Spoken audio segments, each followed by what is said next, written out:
Oi, hoje eu vou conversar com vocês a respeito da minha perca gestacional. Quando eu tinha 24 anos, eu perdi uma gestação de 7 meses. Aparentemente, eu achava que estava tudo normal. Comecei o pré-natal no postinho de saúde. Na época não tinha muitos recursos, né?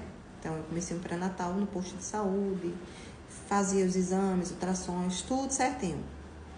Até que, com 5 meses, da minha gravidez toda, foi uma gravidez tranquila, mas eu tive uma falta de apetite, então eu não comia muito.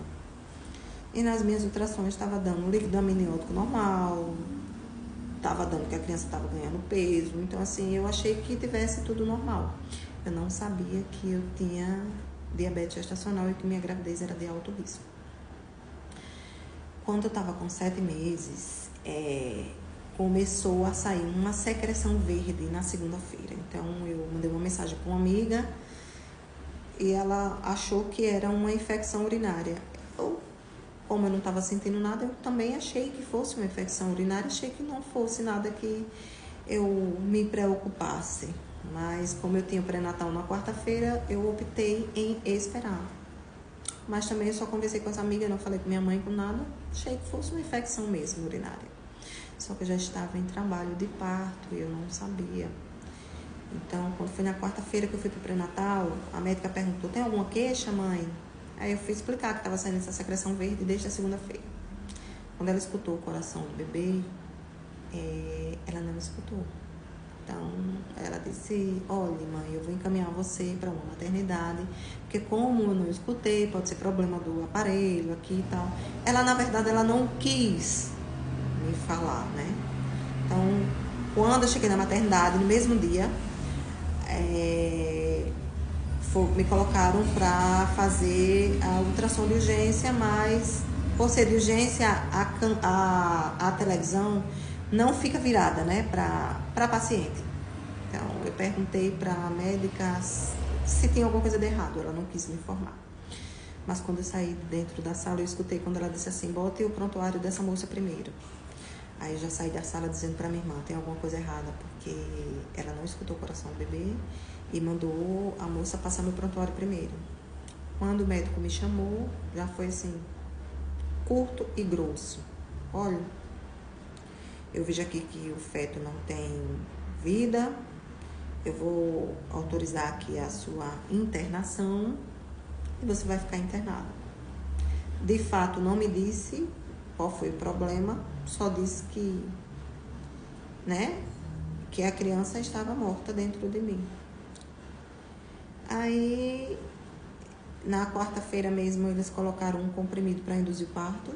Eu não queria deixar, porque na minha cabeça eu achava que minha filha estava viva. Eu sentia minha barriga mexer, mas na verdade já era o útero querendo expulsar, né?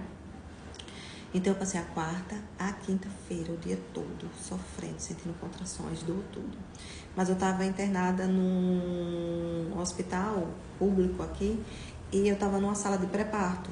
Então, assim, a sala das mães que estavam para ganhar bebê. Então, imagina como fica o psicológico, né, da pessoa, né? Você vê as mamães ali para ganhar bebê e você não poder chorar, você não poder gritar, sentindo as dores, porque eu estava com medo até de incomodar as pacientes dentro do quarto, né? Então, eu estava sentindo a dor calada, sem poder, né, expressar aquele todo sofrimento que eu estava sentindo.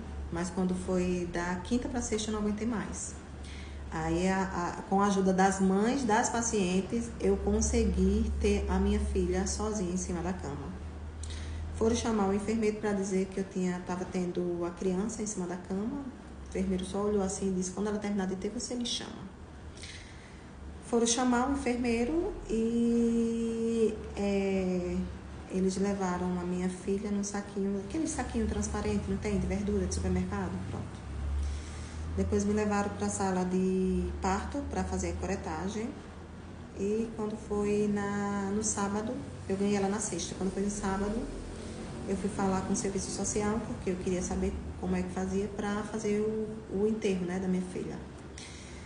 E foi relatado para mim que eu não poderia fazer o enterro da minha filha, porque como ela era abaixo do peso, ela só tinha 400 e algumas gramas, ela não era considerado feto, ela era considerado embrião. Então, perante a lei, ela não existia, né? Então, eles não poderiam me dar nem o atestado de óbito, que na verdade seria o natimorto, né? Que ela tinha nascido morta. Então, ela me explicou que seria feito um enterro coletivo e eu perguntei como era esse enterro coletivo. De fato, ela me explicou. Cava um buraco e joga todos os fetos lá dentro. E vai ser em tal cemitério. E se você quiser saber mais informações, daqui uns dias você vem, que eu lhe passo. Gente, eu fiquei arrasada. Pedi pra ver minha filha, tava numa geladeira, era geladeira mesmo, essa geladeira que a gente tem em casa, pronto. Só que cheio de gavetinhas. Não pude tocar na minha filha, ela tava toda perfeitinha, com o olhinho aberto, tinha cabelinho, toda formadinha, linda minha filha. Mas eu não pude tocar nela, não pude fazer o enterro dela. Então assim, eu passei por uma depressão pós-parto, porque quando cheguei em casa, a minha irmã também estava grávida junto comigo e a minha irmã tinha ganhado o bebê.